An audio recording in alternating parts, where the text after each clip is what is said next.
So hello বন্ধুরা, কেমন আছো সবাই? আশা করছি সবাই ভালো আছো। Welcome to smart approach. তো আজকে দেখো, সময় এবং দূরত্ব অর্থাৎ টাইম অ্যান্ড ডিস্টেন্সের মিটিং কনসেপ্টের উপর আরও একটা ভিডিও নিয়ে চলে এসেছি।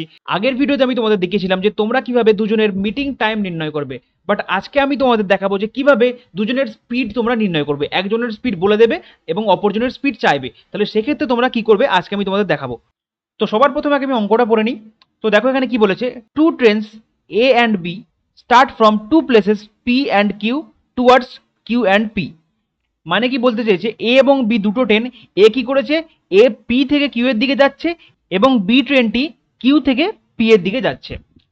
তারপরে কি বলেছে, আফটার পাসিং ইচ আদার, ঠিক আছে, একে অপরকে পাস করার পর they take 4 hour 48 minute and 3 hours 20 minutes to reach Q and P respectively.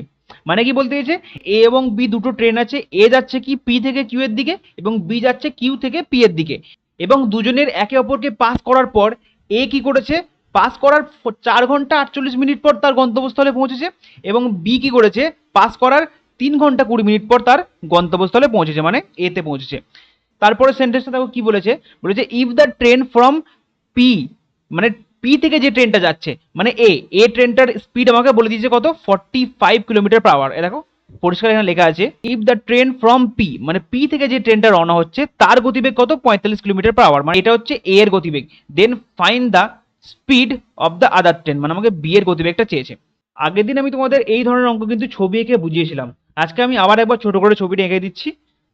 যারা আগের দিনের ভিডিওটা দেখোনি তারা কিন্তু অবশ্যই কালকের ভিডিওটা দেখে নেবে। ধরো এই পয়েন্টটা হচ্ছে, এই পয়েন্টটা ধরো পি, আর এদিকে একটা পয়েন্ট, এটা এটা ধরো হচ্ছে কিউ, ঠিক আছে, দুটো পয়েন্ট পি এবং কিউ। এবার দেখো এই পি পয়েন্ট থেকে কোন ট্রেনটা স্টার্ট করেছে, দেখো প্রশ্নতে পরিষ্কার লেখা আছে যে এ কি স্টার্ট করেছে, এ স্টার্ট করেছে দেখো পি থেকে, তাহলে এখানে আমরা লিখবো এ, ঠিক আছে, এ যাচ্ছে এদিকে, এ ট্রেনটা যাচ্ছে বি এর দিকে, এবং কিউ থেকে স্টার্ট করেছে দেখো ট্রেন বিটা কিউ থেকে পি এর দিকে স্টার্ট করেছে, মানে ও যাচ্ছে এদিকে, ঠিক আছে, হলো। এরপর মনে করো এই পয়েন্টটায় তারা একে অপরের সাথে মিট করলো, মানে একে অপরকে পাস করলো, ঠিক আছে। এবার এই এ ট্রেনটা এখানটা আসলো, আর ঠিক সেই একই সময়ে বি ট্রেনটা কি করেছে, ও এই জায়গাতে এসছে, ঠিক আছে। এবার এই জায়গাতে আসার পর দুজনের এখানে মিট হয়েছে। এবার এখানে মিট হওয়ার পর কি বলেছে দেখো, এ ট্রেনটার তার গন্তব্যস্থলে পৌঁছতে 4 ঘন্টা 48 মিনিট সময় লেগেছে, ঠিক আছে। তার মানে এই যে এ ট্রেনটা গেছে কিউএতে গেছে কতক্ষণে, মিট করার পর মানে পাস করার পর 4 ঘন্টা 48 মিনিটে, ঠিক আছে, বুঝলে।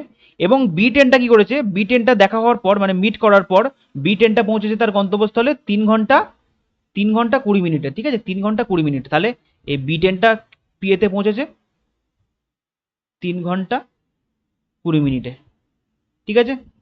আশা করছি তোমরা ছবিটা বুঝতে পেরেছো। ব্যাস, এবার আমি তোমাদের শেখাবো যে এই ধরনের অঙ্কগুলো তোমরা কিভাবে করবে, খুবই অল্প সময়ে, জাস্ট 1 থেকে 2 লাইনের মধ্যে। এবার এই সময়টা যেহেতু এ নিচ্ছে, তাহলে এই সময়টাকে আমরা বলবো কত, এই সময়টাকে আমরা বলবো T1, ঠিক আছে। এবং এই 3 ঘন্টা 20 মিনিট সময়টা বি ট্রেনটা নিচ্ছে, তাই জন্য এটা কি T2, বুঝতে পেরেছো। এবার দেখো এখানে কার স্পিড বলে দিয়েছি, এখানে বলেছে যে ট্রেনটা পি থেকে ছেড়েছে, দেখো এখানে বাংলাটা দেখো, যদি পি থেকে ট্রেনটি 45 কিলোমিটার পার ঘন্টা বেগে চলে, মানে পি থেকে কোন ট্রেনটা যাচ্ছে, পি থেকে যাচ্ছে এ ট্রেনটা, তার মানে এই যে 45টা, এই 45টা হচ্ছে কি আমার S1। কেন S1 হলো, কারণ এটা এ এর স্পিড বলেছে, বি এর স্পিড বললে S2 হতো। তাহলে আমার কি চেয়েছে, S2টা আমার চেয়েছে, S2টা চেয়েছে, মানে আমার বি এর স্পিডটা চেয়েছে। তাহলে ফর্মুলাটা হচ্ছে S1/S2 ইকুয়াল টু √T2/T1, ঠিক আছে। এটা হচ্ছে ফর্মুলাটা, এটা তোমাদের নোট করে নিতে হবে খাতায়, ঠিক আছে। তো দেখো এবার এই ফর্মুলাটা মনে রাখার খুবই সহজ নিয়ম কি, তোমরা কি জানো যে গতিবেগ এবং সময় একে অপরের ব্যস্তানুপাতিক, তাই জন্য S1 যদি ওপর হয় তাহলে T1টা নিচে হবে। এবার আমি জাস্ট ভ্যালু পুট করে দেবো। S1 মানে কত, S1 মানে যেটা প্রথম ট্রেনের গতিবেগ কত, 45, প্রথম ট্রেনের গতিবেগ 45। S2 মানে হচ্ছে দ্বিতীয় ট্রেনের গতিবেগ, আমি জানি না, ওটা আমাকে নির্ণয় করতে হবে। দেন √T2 মানে কি, টি টু মানে হচ্ছে দ্বিতীয় ট্রেনের গন্তব্যস্থলে পৌঁছাতে যত সময় লাগে। তাহলে দ্বিতীয় ট্রেনের কত সময় লাগছে দেখো, 3 ঘন্টা 20 মিনিট সময় লাগছে দ্বিতীয় ট্রেনের। তাহলে দেখো 3 ঘন্টা 20 মিনিটটাকে আমি যদি মিনিটে কনভার্ট করি তাহলে কত হবে, 3 6 18 200 মিনিট হবে, ঠিক আছে, 200 মিনিট। তাহলে আমরা এখানে লিখে নেবো 200 বাই, আর একটা কি আছে দেখো, আর এ ট্রেনটা T1 আছে, নিচে T1 মানে কি, মানে এ ট্রেনটা মানে প্রথম ট্রেনটার গন্তব্যস্থলে পৌঁছতে যত সময় লাগে, তাহলে T1 কত বলেছে 4 ঘন্টা 48, তাহলে 4 ঘন্টা 48 মিনিট, মানে এটাকে যদি আমি মিনিটে কনভার্ট করি তাহলে কত হবে, 4 6 24, 240 আর 48 288, ঠিক আছে, 288 মিনিট, বুঝতে পারলে? তাহলে এখানে বসিয়ে দেবো 288, ব্যাস। এটাকে যদি কাটাকুটি করি 2 দিয়ে, এটা 100 হবে, এটা হবে 144, ঠিক আছে। তাহলে এখানে আমরা কি পাবো, 45/s2 ইকুয়াল টু 100, তার বর্গমূল কত 10, আর 144-এর বর্গমূল কত 12, ব্যাস এখান থেকে আমরা পেয়ে যাবো, দেখো 5 9 45, 5 2 10, 2 6 12, এবার এটার সঙ্গে এটা যদি গুণ হয় কোনাকুনি 9 6 54, তাহলে S2 সমান কত হয়ে যাচ্ছে আমার 54, S2 সমান হয়ে যাচ্ছে আমার 54, তাহলে অপশন কত, অপশন সি হচ্ছে আমার সঠিক উত্তর। বুঝতে পারছো? শুধু ফর্মুলাটা তোমরা মনে রাখবে, এই ফর্মুলাটা কিন্তু খুবই ইম্পর্টেন্ট, এবং এই অঙ্কটা কিন্তু 2025 সালের এনটিপিসি বা এসএসসিতে কিন্তু আসতেই পারে। এবার তোমাদের আমি আরো একটা এক্সাম্পল দিয়ে দেখাচ্ছি, দেখো। তো এবার এই অঙ্কটা দেখো, এই অঙ্কটা আমি সেম মেথডে করব। আমার ফর্মুলা কি ছিল, ফর্মুলা ছিল S1/S2 equal to root over, এবার যেহেতু S1টা উপরে আছে তাহলে T1টা অবশ্যই নিচে হবে, কারণ কি ব্যস্তানুপাতিক সময় এবং গতিবেগ, আর T2টা উপরে হবে, ব্যাস এই ফর্মুলা।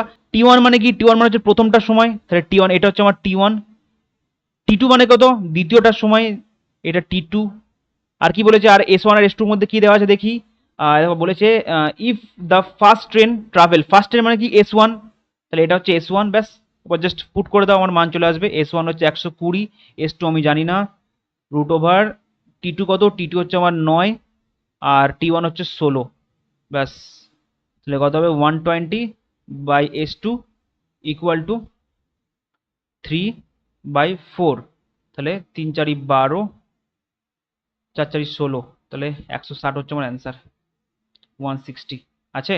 হ্যাঁ দেখো অপশন বি হচ্ছে আমার সঠিক উত্তর, বুঝতে পারলে? তো আশা করছি তোমরা এই ধরনের অঙ্ক খুবই ভালোভাবে বুঝতে পেরেছো। তো এবার তোমাদের জন্য আমি একটা হোমওয়ার্ক রেখেছি, হোমওয়ার্কটা একবার দেখে নাও। তো এই অঙ্কটা হলো তোমাদের হোমওয়ার্ক, তোমরা কিন্তু অবশ্যই এটা বাড়িতে ট্রাই করবে। আর এই অঙ্কটা দেখো এসএসসি সিলেকশন পোস্ট 2024-এ কিন্তু এসেছিল, ঠিক আছে। তো ভিডিওটা ভালো লাগলে অবশ্যই ভিডিওটা লাইক করে দেবে, এবং চ্যানেলে প্রথমবার আসলে চ্যানেলটা কিন্তু অবশ্যই সাবস্ক্রাইব করতে হবে, কারণ এখান থেকে তুমি অনেক ধরনের শর্টকাট এবং স্মার্ট অ্যাপ্রোচ শিখতে পারবে। তো দেখা হচ্ছে আরও একটা নতুন অঙ্কের সাথে, নতুন শর্ট ট্রিক্সের সাথে, নতুন স্মার্ট অ্যাপ্রোচের সাথে। ততক্ষণ তোমরা ভালো থেকো, সুস্থ থেকো, বাই বাই, টেক কেয়ার।